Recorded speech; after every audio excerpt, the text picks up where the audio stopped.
Meus caros irmãos, boa noite a todos. Nós vamos dar início aos nossos estudos e, como sempre o fazemos, elevando os nossos pensamentos a Deus, através da nossa rogativa, da nossa oração, buscando na fonte divina do amor, da justiça, do bem infinito, o amparo, a proteção e assistência de que necessitamos, que nos chega por intermédio de nosso Mestre amado, nosso Senhor Jesus. Queremos lhe rogar, Mestre, nesse instante, que esteja conosco nessa noite de estudos, de aprendizado, trazendo-nos a todos o amparo, a proteção de que nós mais necessitamos, em matéria de bênçãos de saúde, de fortalecimento, bem como também, Mestre, que o Senhor possa ajudar-nos a todos a aquecer em nossos corações a fé, a esperança, o bom ânimo, que a bondade e a misericórdia divina, que conhece a profundeza de nossos corações, nos ajude e nos auxilie a todos nesse instante, dentro do que a gente mais necessita, tanto no plano físico quanto no plano espiritual. Pedimos ainda, Mestre, ao Senhor, o amparo e a inspiração para os estudos da noite, de maneira que os nossos irmãos maiores possam aqui nos guiar, nos iluminar, nos intuir, bem como também ajudar a todos nós na compreensão, na reflexão, e também, Mestre, em guardarmos conosco, em nossa memória, em nossos corações, o aprendizado desta noite. Rogamos ainda ao Senhor, em benefício dos nossos irmãos, amigos e companheiros dessa casa, frequentadores e assistidos, para que possam, nesse instante, e que não estão aqui presentes, receber as bênçãos, o amparo e a assistência de que necessitam. Em especial, Mestre, continuamos a lhe rogar em benefício do nosso estimado amigo, irmão João Flávio, que a bondade e a misericórdia divina o ampare e o ajude, levando fluidos de saúde, atenuando as dificuldades, as dores que tem sentido. Pai nosso, que estás nos céus, santificado seja o vosso nome. Venha a nós o vosso reino, seja feita a vossa vontade, assim na terra como nos céus. O pão nosso de cada dia dá-nos hoje, Senhor. Perdoa as nossas dívidas, assim como perdoamos aos nossos devedores. Não nos deixeis cair em tentação. Livra-nos do mal, porque vossos são o reino, o poder, a majestade e a glória, hoje e sempre, que assim seja. E com a nossa prece, em nome de Deus nosso Pai, de Jesus nosso Mestre amado, e de Paulo de Tarso, patrono de nossa casa, damos por iniciar os estudos mediúnicos da noite, da santa paz do Senhor, que assim seja. Meus irmãos, hoje nós vamos estudar, conforme a nossa programação, nós estamos dando continuidade aos estudos da obra Nos Domínios da Mediunidade, e hoje nós temos aqui como objeto de estudo o capítulo 23, que tem por título Fascinação. Nós vamos ver, meus irmãos, que esse capítulo vai trazer para nós informações, um estudo muito rico, vai nos ensinar muito aqui através de André Luiz, e é um capítulo, embora não seja muito extenso o capítulo propriamente dito, mas nós temos aqui muitos comentários e explicações por fazer.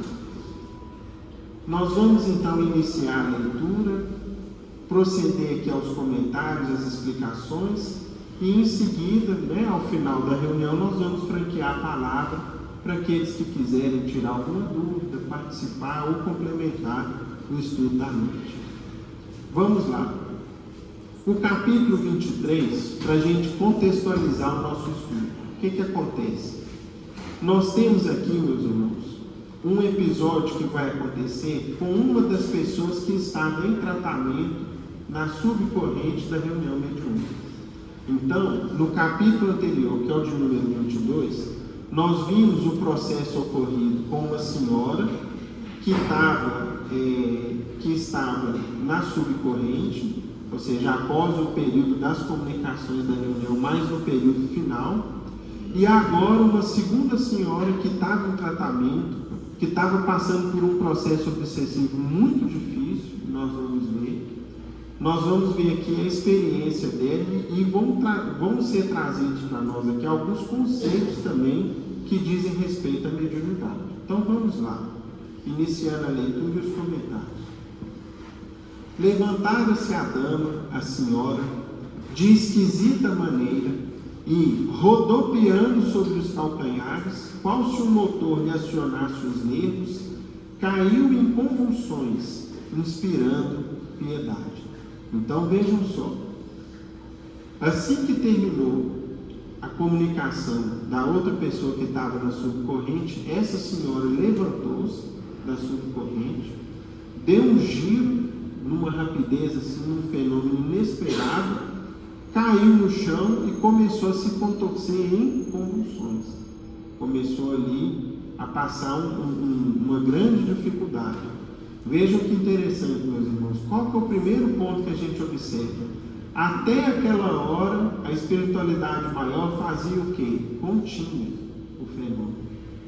Essa aqui é a primeira evidência que os fenômenos e as situações que ocorrem numa reunião mediúnica acontecem com a supervisão e a permissão dos espíritos superiores, que coordenam os trabalhos. Então, a gente sempre tem que se lembrar que quando algo nos surpreender, ou até mesmo nos assustar, nós precisamos nos lembrar que a espiritualidade maior, que coordena os trabalhos, permitiu determinado fato, determinada ocorrência, que tem uma função didática, educativa, e é porque é algo que esteja dentro das possibilidades daquele grupo mediúnico. Então, num determinado momento, essa senhora caiu no chão, agitando-se com uma convulsão. Jazia sob o império de impassíveis entidades da sombra. Vejam aqui então, a descrição de André Luiz está no plural. Então nós temos, meus irmãos, aqui, portanto, uma obsessão coletiva. Um grupo de espíritos obsidiaram aquela senhora e que levaram ela até aquele quadro de cair e começar a se contorcer no chão. Sofrendo, contudo, mais fortemente a atuação de uma delas, que, ao enlaçá-la, ao envolvê-la, parecia interessada em aniquilar-lhe a existência. Então, do grupo de espíritos, de obsessores que acompanhavam aquela senhora, uma parecia comandar aquele processo, coordenar os demais espíritos e a envolvia, a prendia, a constrangia de maneira ainda mais intensa.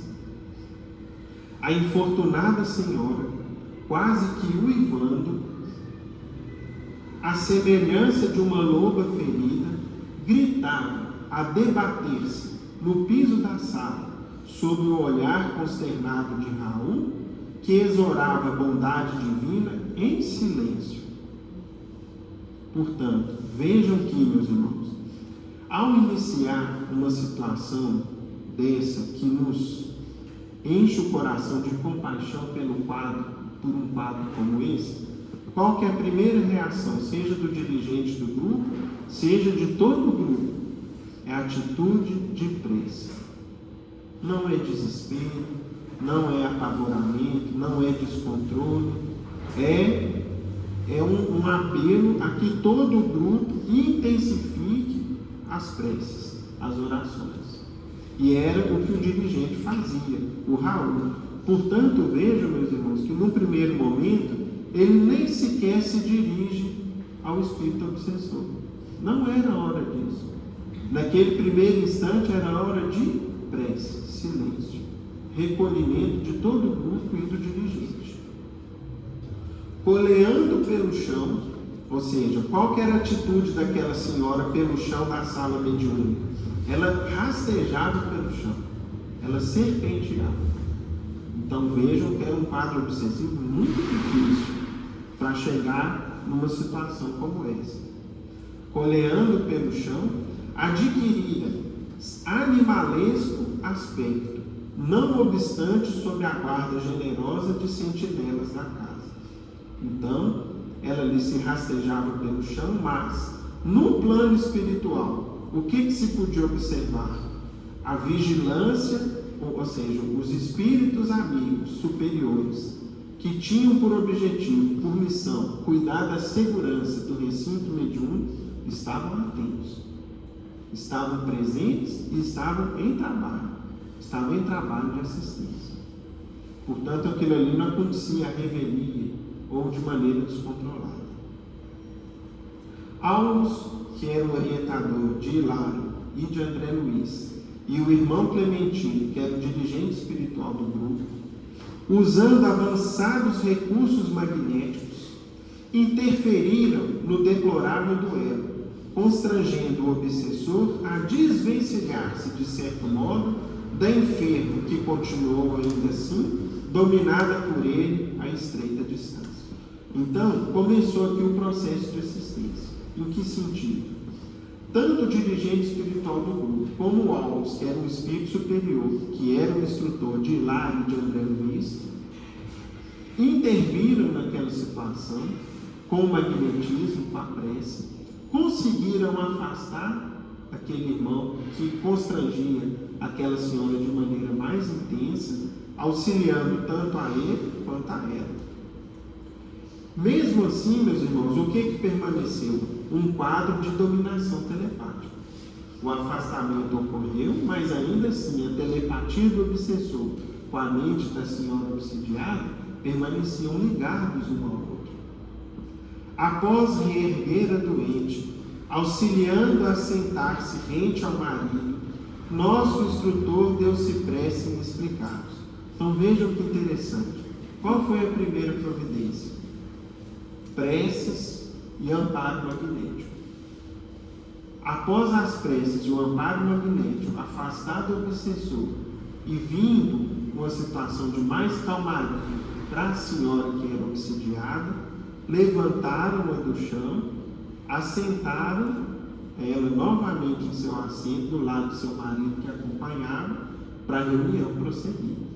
Então vejam, meus irmãos, que aqui é uma lição também de um passo a passo que nos compete fazer numa situação extraordinária no sentido de incomum como essa.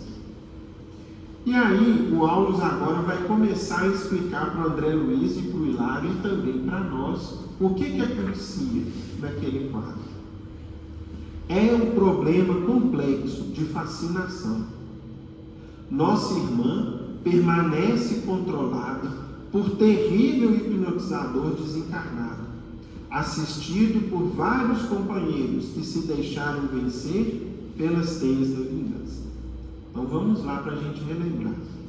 Os irmãos devem se lembrar, em alguns capítulos anteriores, nós estudamos sobre a questão da força do poder hipnótico. A hipnose, meus irmãos, nada mais é do que um emprego do magnetismo que está presente tanto nas criaturas humanas como também até mesmo no reino animal.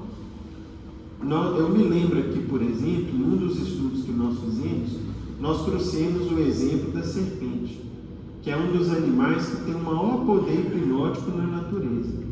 E eu me recordo, inclusive, que na ocasião a gente trouxe aqui um relato de uma moradora do estado brasileiro de Mato Grosso do Sul, onde a gente tem ali a ocorrência da sucuris, que é uma cobra de grande proporção, própria da América do Sul, e ela relata como que, certa feita, ela observou uma sucuri na outra margem do rio, e aquilo ali parece que o olhar dela, ela meio que se sentiu zonza, um pouco entonteada, e certa coisa chamou a atenção para ela parar de olhar para a cobra. E nisso, inclusive, ela afastou-se porque a cobra começava a vir calmamente na direção dela.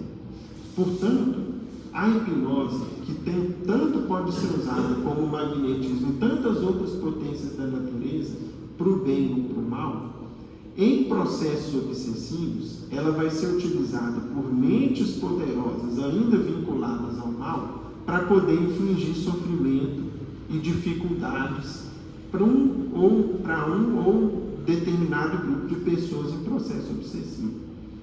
Nós temos, meus irmãos, quem quiser depois aprofundar e compreender com um pouco mais de riqueza esse tema, nós podemos pesquisar lá no livro Libertação, os capítulos 9 e 10. Aqueles que já leram vão se lembrar que lá comenta uma senhora que era uma moça jovem, recém-casada, e que passava por um problema obsessivo dificílimo, ao ponto dela ficar praticamente só prostrada em cima da cama. E havia, em relação a ela, um grupo de espíritos coordenados com hierarquia, com disciplina, destinados ali a promover o processo obsessivo dela. Havia um chefe, de nome Saldanha, havia 2 hipnotizadores experientes e um grupo de outros espíritos obsessores, todos eles comandados por uma outra entidade, por um outro irmão, que tinha por ela ali um processo de vingança e de apego ao mesmo tempo. E é um processo complexo, não é fácil. Esse capítulo 9 e 10 do livro Libertação descreve para a gente com mais detalhes, com mais riqueza, inclusive como que funciona o problema da hipnose. Tá? Depois, se a gente tiver tempo, a gente lê algum trechinho. Se não for possível, depois fica como uma fonte de estudo para todos. Continua Alves explicando. No ímpeto de ódio com que se lança sobre a infeliz, propõe-se humilhá-la, utilizando-se da sugestão. Então, o que aquele irmão, o espírito obsessor, fazia?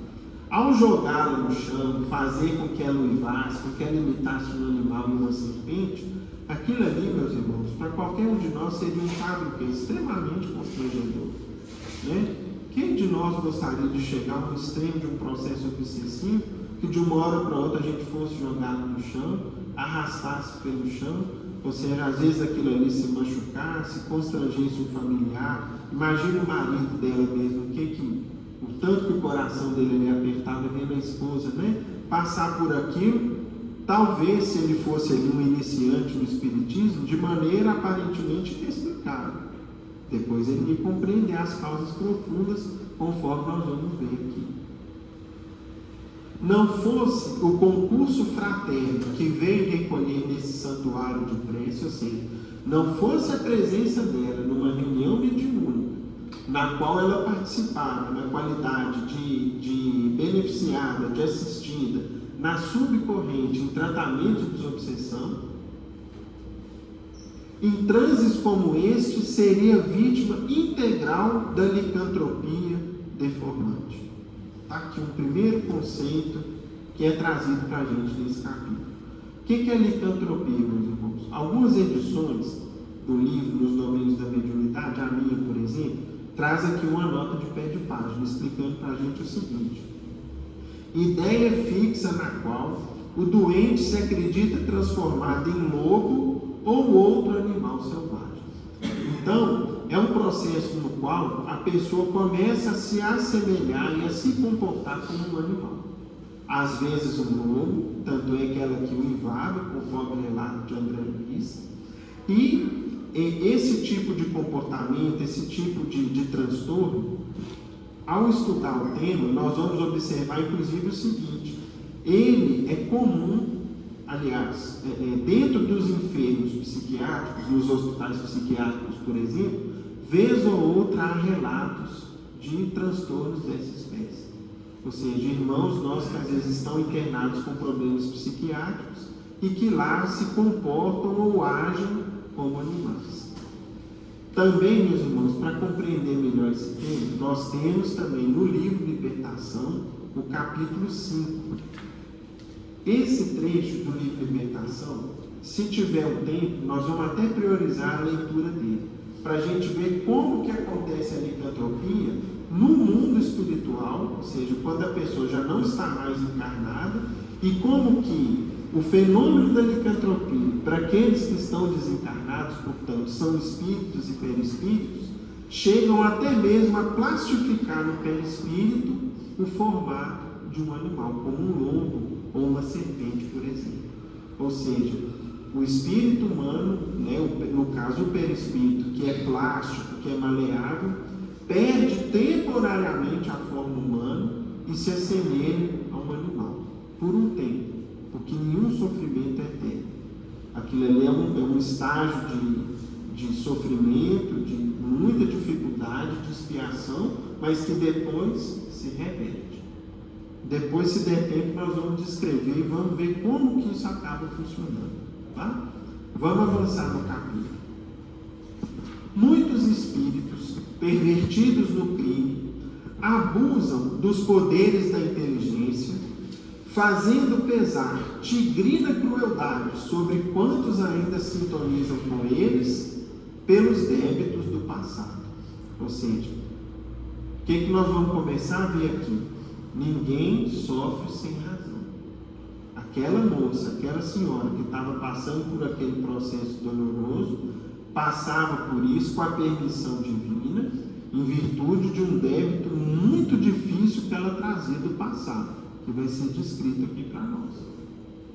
A semelhantes vampiros, devemos muitos quadros dolorosos da patologia mental nos manicômios, em que numerosos pacientes, sob intensiva ação hipnótica, imitam costumes, posições e atitudes de animais diversos. Depois, meus irmãos, vejam que interessante. No Velho Testamento, existe um relato de licantropia com um personagem ocorrido. No caso, talvez vocês já tenham ouvido falar, o rei Nabucodonosor. Consta no Velho Testamento que ele passou 7 anos agindo e se sentindo como um animal. Então, esse relato constante do Velho Testamento mostra para a gente como que esse fenômeno não é uma inovação do Espiritismo, não é algo que a doutrina espírita trouxe, pelo contrário, é uma patologia da alma encarnada ou desencarnada que hoje está sendo melhor compreendida, até mesmo para ser enfrentada e ser passível de cura e de ser atenuada. Pois bem, ao passo que a doente gemia de estranho modo, amparada pelo esposo e por Raul, que se esmerava no auxílio, Hilário espantado indagou. Então o que acontecia? Ela estava sentada, agora ela gemia, não mais uivava, continuava ali o auxílio magnético do dirigente da reunião, encarnado Raul, do Clementino. Enquanto isso, Aulus continuou explicando o que era o quadro daquela moça. Tão doloroso fenômeno é comum? Perguntou Hilário. Muito generalizado nos processos expiatórios em que os espíritos acompliciados na delinquência descambam para a esfera vibratória dos grupos. Ou seja, em processos onde às vezes existe ali, entre um ou mais espíritos, grandes débitos do passado, às vezes nós vamos observar transtornos dessa espécie. Esclareceu nosso orientador, coadjuvando em benefício do enfermo, cujo cérebro prosseguia governado pelo insensível perseguidor como um brinquedo em mãos de criança. Então vejam só, o obsessor estava distante da moça, mas continuava manipulando ela pela via telepática, né? Mente com mente. E por que não separar de vez o algoz da vítima? Essa pergunta, meus irmãos, talvez qualquer um de nós faria para o instrutor Aulus. Meu Deus, olha o que está acontecendo com a moça, né? Olha quantos transtornos ela passa na vida dela. Por que não vem uma operação magnética e separa de uma vez o obsessor do obsidiário? Por que esse irmão não é afastado de uma vez por todas, saindo da companhia da dominação telepática e de caráter de obsessão que exerce sobre ela? Aí vem a resposta de Aulus. Calma, Hilário.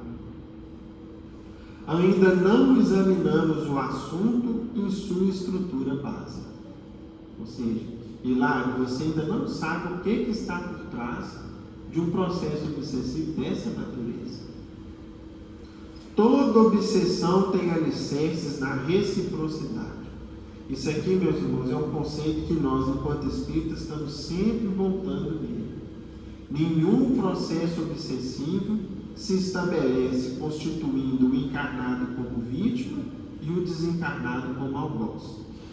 Pelo contrário, ambos se acompliciaram no crime ou em quedas no passado recente ou distante. É como no linguajar simples, os dois têm culpa no cartório. Os dois devem a justiça divina, os dois ou aquele grupo caíram juntos, e por isso que às vezes um processo desse acontece até como ferramenta de aprimoramento, porque o sofrimento transforma a gente. Toda dor é uma escola, às vezes dolorosa e difícil, mas é uma escola efetiva. E continuou Alves explicando. Recordemos a lição de nosso Divino Mestre. Não basta arrancar o joio, é preciso saber até que ponto a raiz dele se entranha no solo com a raiz do trigo, para que não venhamos a esmagar um e outro. Vejam que beleza o símbolo evangélico, como que Jesus em tudo no evangelho traz uma lição maior. Vocês lembram daquela história do joio e do trigo? Não pode querer arrancar o joio, senão muitas vezes o que a gente faz? Arranca o trigo junto. Sob o pretexto de combater o mal, às vezes eu faço mal também para aquilo que é bom. Ou seja, tudo tem seu tempo. Nós precisamos muitas vezes saber esperar o tempo certo, ou o tempo adequado. Não há dor sem razão. Atendamos assim à lei da cooperação, sem o propósito de nos anteciparmos à justiça divina. Vejam que beleza o conceito de Aulus. Aulus dizia para André e para Hilário o seguinte: olha, eles estão aqui, nós vamos ajudar.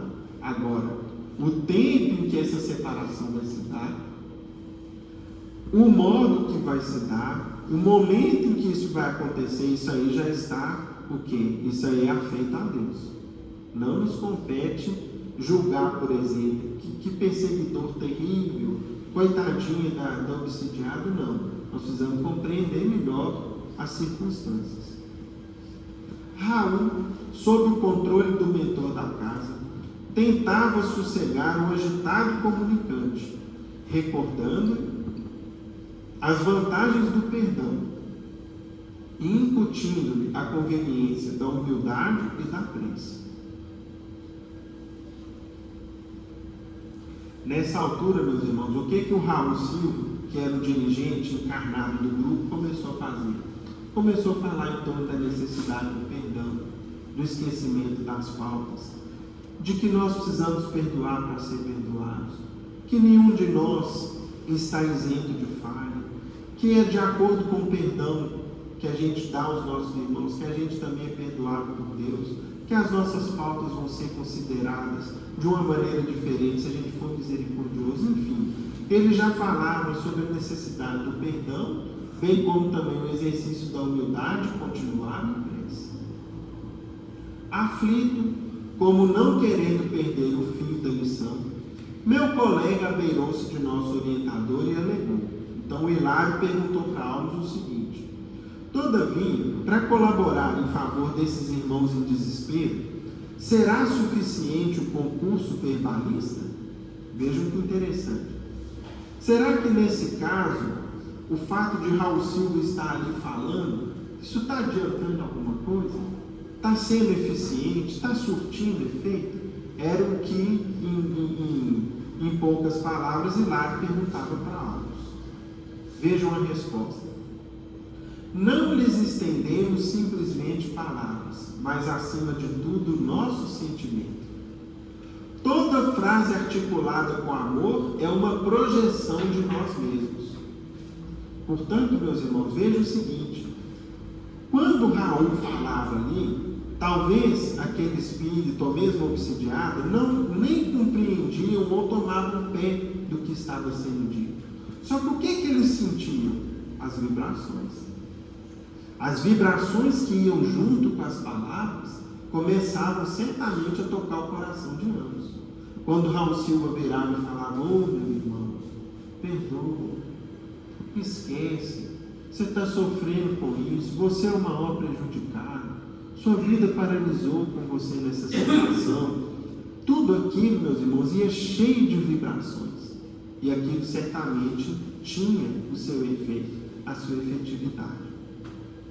Portanto, se é incontestável a nossa impossibilidade de oferecer-lhes a libertação prematura, ou seja, se por um lado a gente ainda não consegue afastá-los, embora tenha afastado o obsessor dela, mas telepaticamente eles ainda estão ligados, estamos doando em favor deles a nossa boa vontade, por meio do Verbo nascido de nossos corações, igualmente necessitados de plena redenção com Cristo.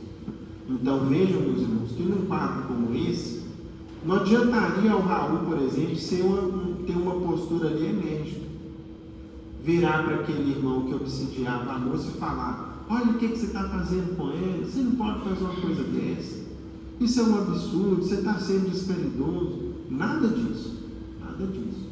As vibrações que precisam vir do dirigente e de todos os participantes da reunião mediúnica nessa hora, o que é a vibração de prece, de compaixão, de nos compadecermos do quadro que os dois estão sofrendo, e mais aquele grupo também.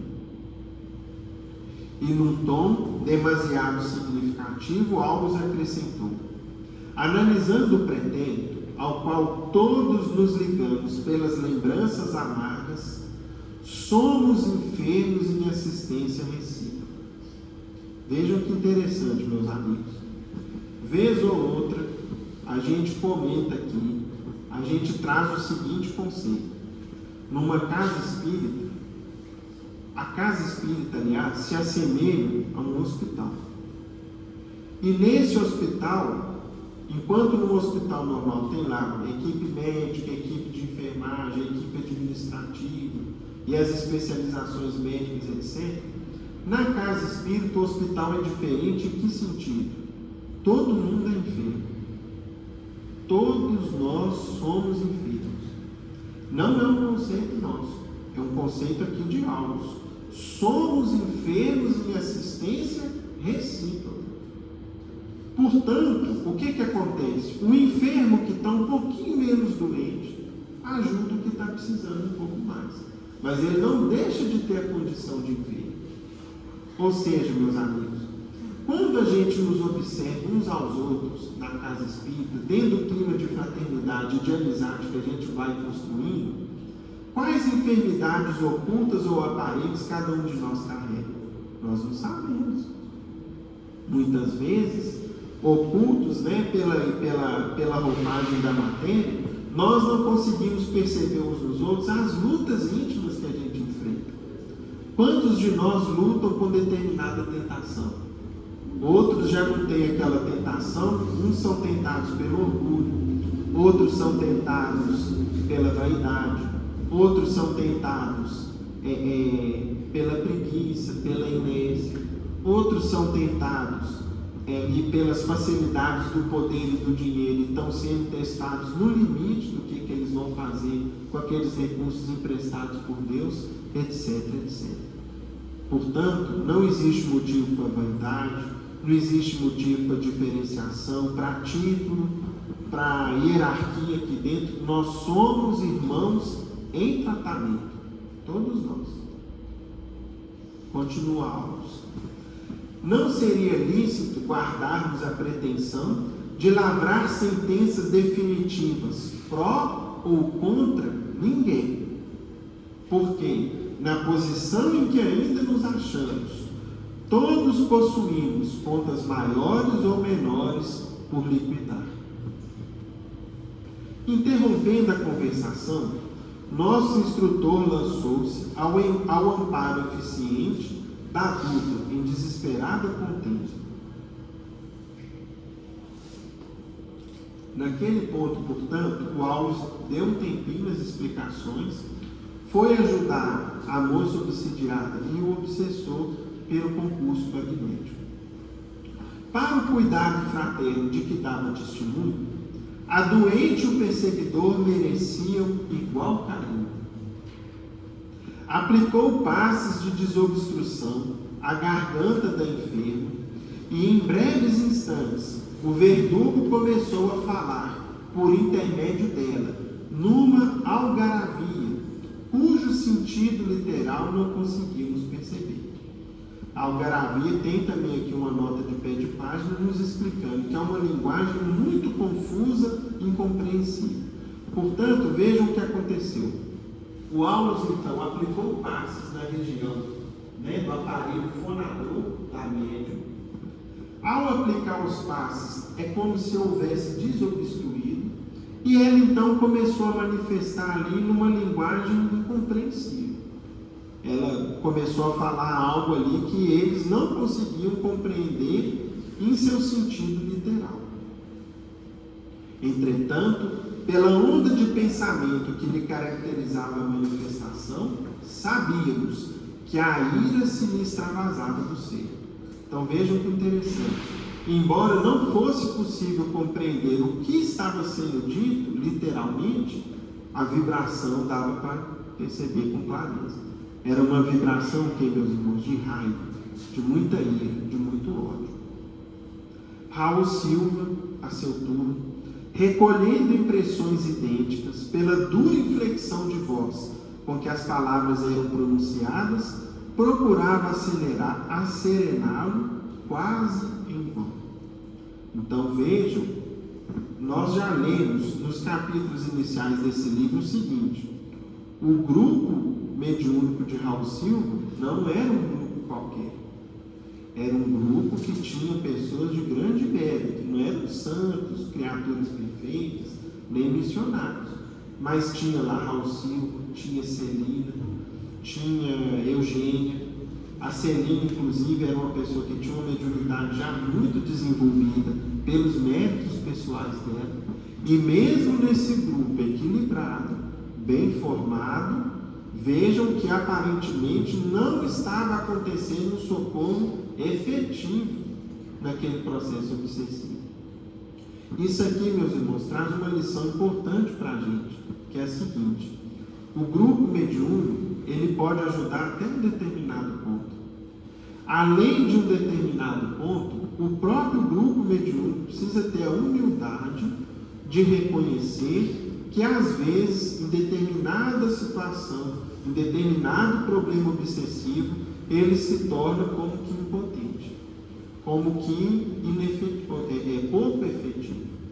Ou seja, nós não podemos ter a pretensão de achar que nós vamos ajudar e resolver todo problema obsessivo. Isso aí, inclusive, seria uma vaidade que as trevas, em algum momento, iriam se aproveitar. Há situações nas quais a gente precisa compreender as nossas limitações. E ali, naquele caso, era o que aparentemente acontecia. Depois nós vamos ver isso no comentário do São Martins Peral, que está aqui no livro Estudando a Mediunidade, nesse aspecto. Continuando.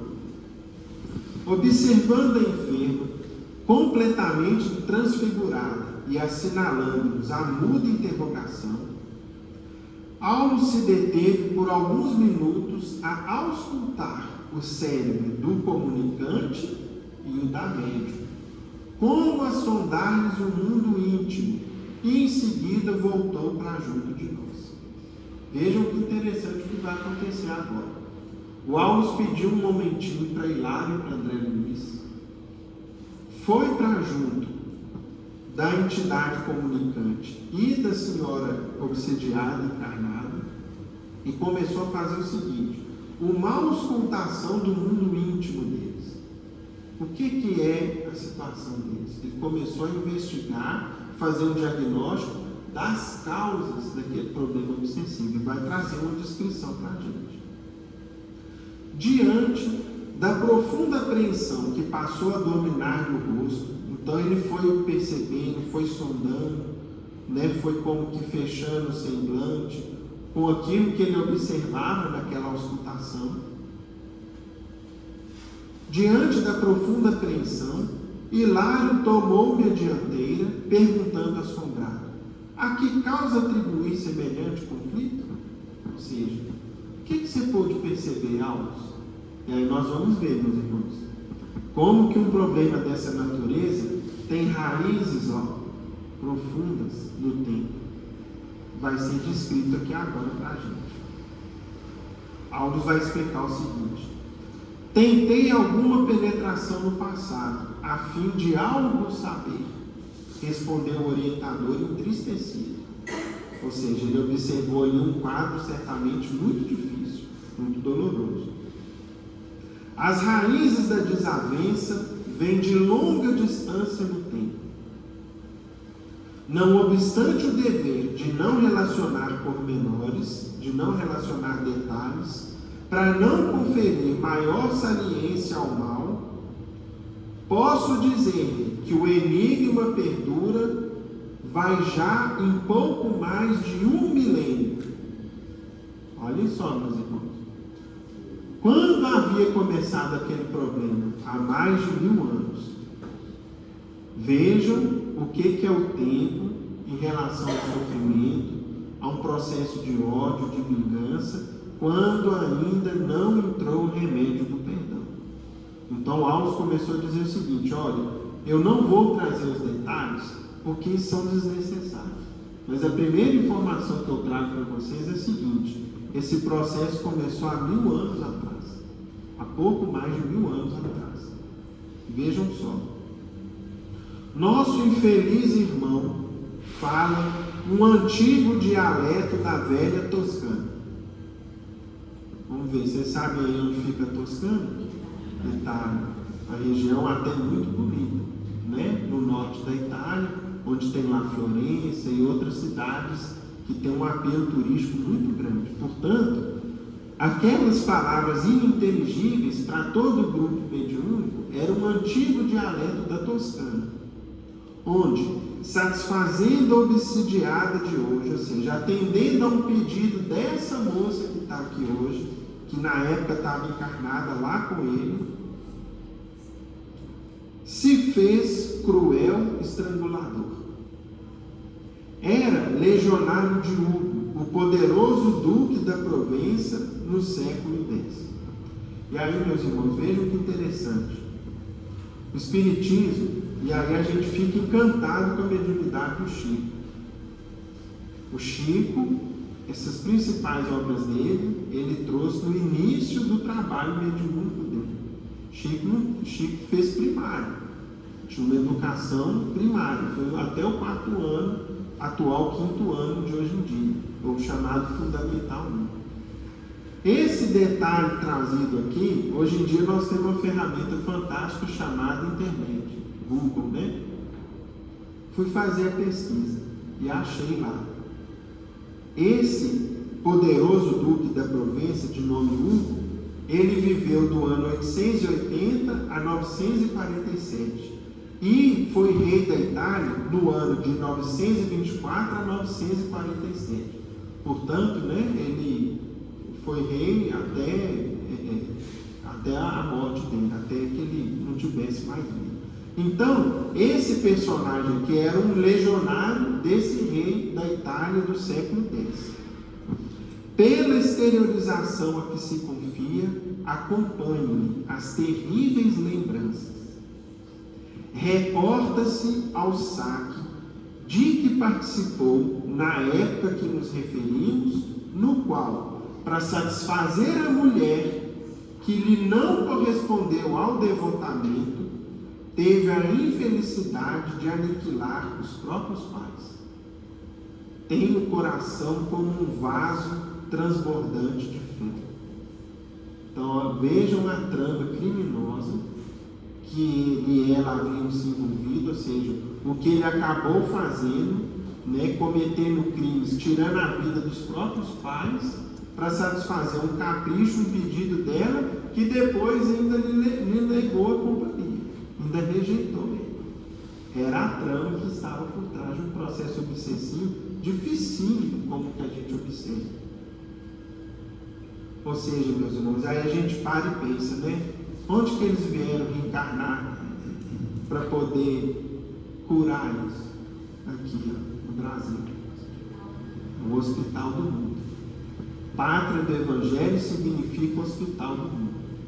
Então, estavam encarnados no Brasil. E nós vamos ver no final do capítulo a maneira fantástica que o mundo espiritual tem para poder desfazer uma situação terrível e dificílima como essa. A gente para e pensa, meu Deus, um laço de ódio, de rancor, de raiva que dura 1000 anos, como que se desfaz isso? Nós vamos ver no final do capítulo. Vamos continuar. Por que o assistente se interrompera? Meu colega, naturalmente tão interessado quanto eu em maiores revelações, pediu-lhe mais ampla incursão no passado, ao que Aulus nos recomendou aquietássemos o espírito de consulta. Aqui tem outra lição para a gente. Qual que é a tendência que a gente tem? É mesmo? Né?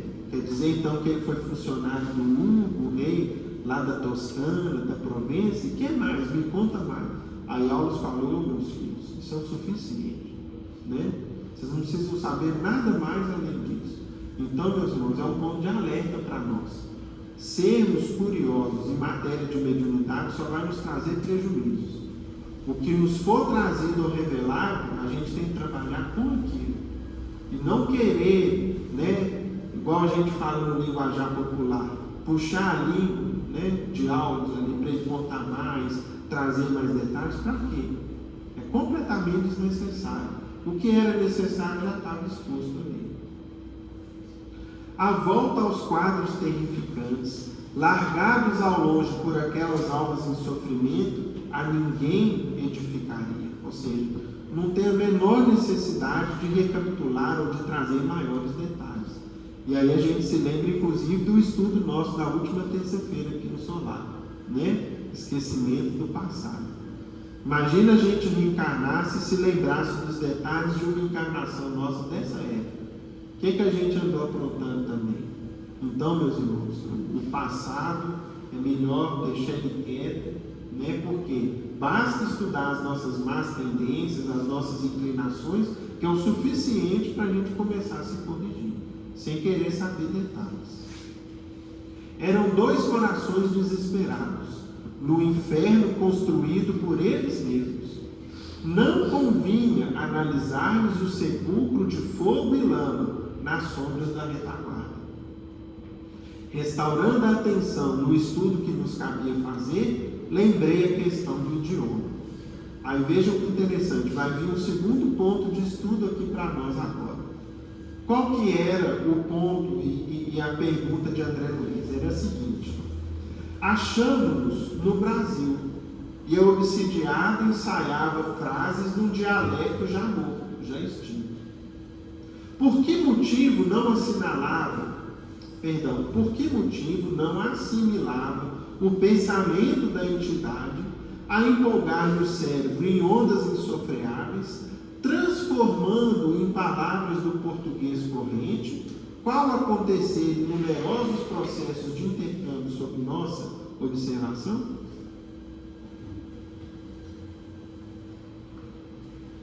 A dúvida de André era o seguinte: por que ela não se expressa em português, considerando que ela está reencarnada no Brasil, que ela poderia perfeitamente assimilar o pensamento dele e transmitir na língua corrente, na nossa língua, que no caso ali seria a língua portuguesa, por uma assembleia composta, né, por brasileiros. Veio a resposta de Aulus: estamos à frente de um caso de mediunidade poliglota ou de xenoglossia. Vejam aqui uma outra informação interessante.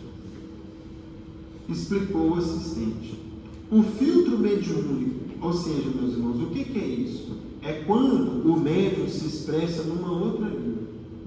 Às vezes, inclusive, uma língua que ele nem sequer estudou e não conhece nessa encarnação. Nós vamos ver aqui onde que ele está tirando essa língua. Nós vamos ver. Vai ser explicado para a gente.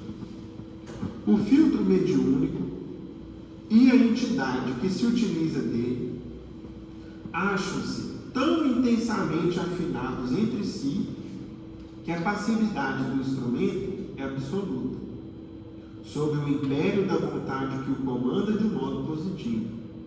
O obsessor, por mais estranho pareça, está ainda enredado, ou seja, envolvido, nos hábitos por que pautava a sua existência há séculos. E, exprimindo-se pela média, usa modos e frases que lhe foram típicos. Vejam, meus irmãos, o que acontece com o pensamento, com o sentimento de ódio e de mágoa e de raiva que fixa no coração de qualquer um de nós. A pessoa para no tempo, cristaliza-se, perde a noção de tempo e de espaço. Ou seja, até hoje aquele espírito expressava-se, se lembrava, se recordava, ele fixou naquele ponto do passado e ali ficou estacionado. Quantas coisas passaram do século X para cá? Na Itália e no mundo, né? Quantas encarnações vieram, enfim, e ele ali cristalizado e parado naquele tempo. Por quê? Pelo ódio. Foi o que estacionou aquele irmão. Continua. Isso, entretanto, objetou Hilário, é atribuível à mediunidade propriamente dita ou à sintonia mais completa? Aí vem a resposta de Alves. O problema é de sintonia. Contudo, se a doente não lhe houvesse partilhado da experiência terrestre como legítima associada de seu destino, poderia o comunicante externar-se no dialeto com que se caracteriza? Resposta: positivamente não. Ou seja, vejam que interessante. Na mediunidade poliglota ou de xenoglossia, para que o espírito manifeste numa língua estrangeira, num dialeto morto, numa língua do passado, é preciso que tanto o espírito como o médium estejam sintonizados, ligados, e que ambos tenham vivido aquele idioma, aquela língua, o quê? Num passado remoto. Vai explicar melhor aqui para a gente, Alves. Em todos os casos de xenoglossia, é preciso lembrar que as forças do passado são trazidas ao presente. É como, meus irmãos, o que a psiquiatria, né, ou a psicologia chama do subconsciente. Uma ocasião eu vi uma opinião resumida, muito assim, mas cheia de muito sentido, dizendo o seguinte, que quando Freud falou no subconsciente, ele bateu na porta de resolver muita coisa. Por quê?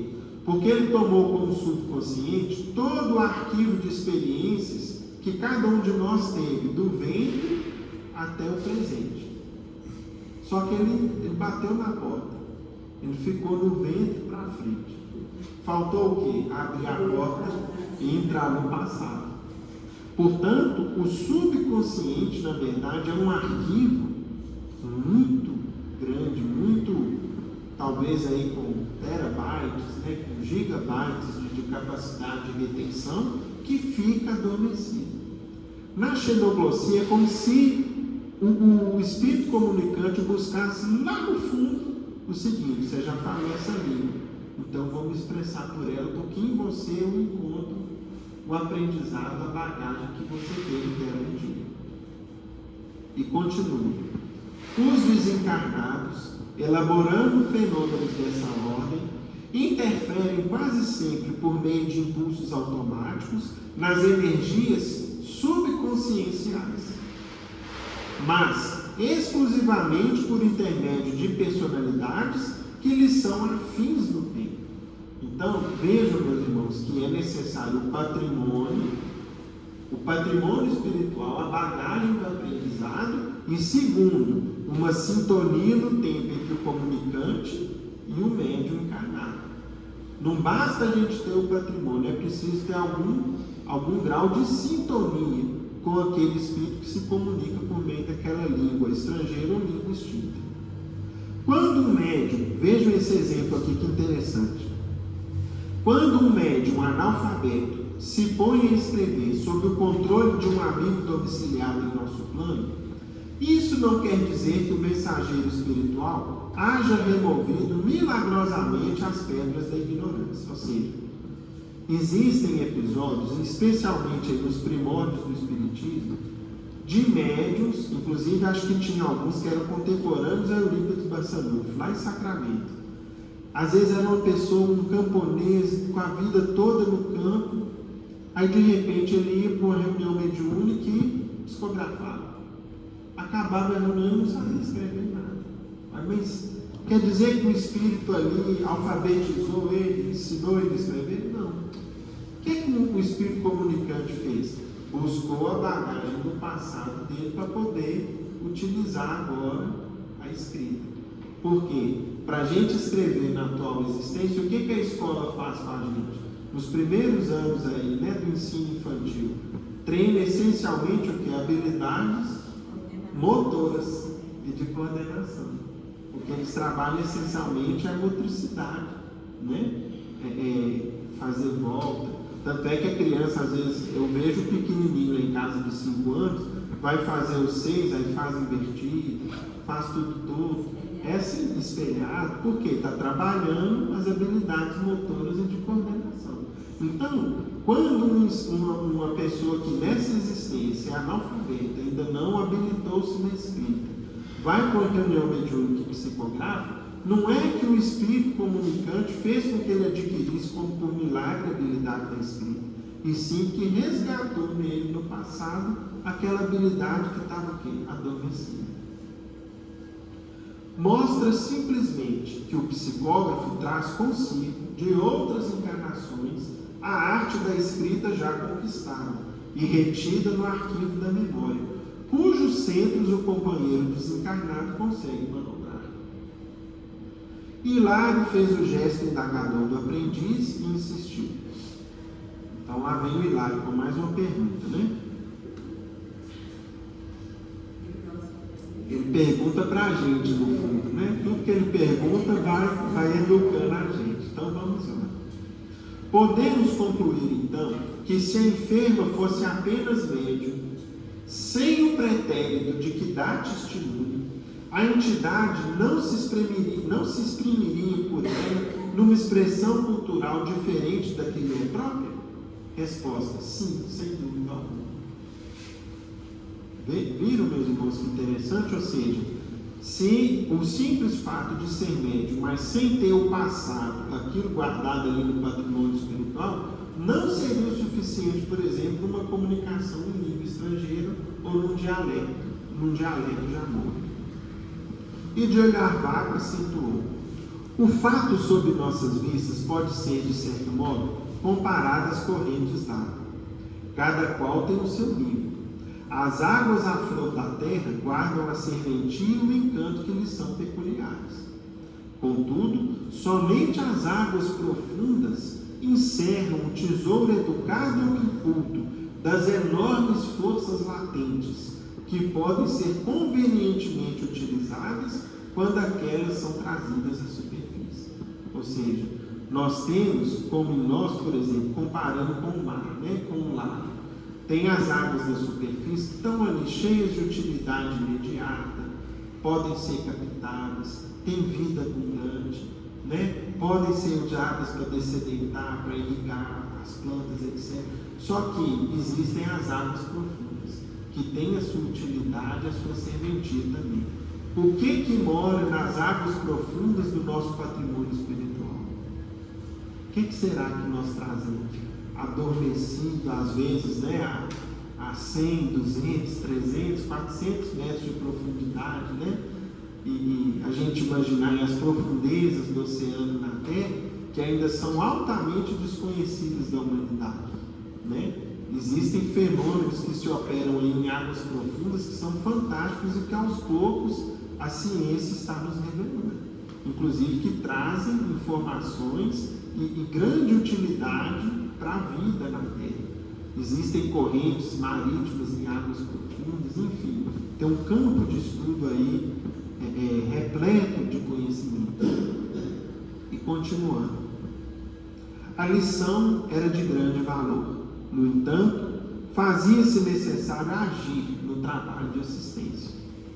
Conjugando nosso esforço, separamos de alguma sorte o algoz da vítima, conquanto, segundo o apontamento de nosso orientador, continuassem unidos pela fusão magnética, mesmo distância. Ou seja, com todo o trabalho que foi feito ali, afastou-se o obsessor do obsidiado, mas a ligação mental continuava.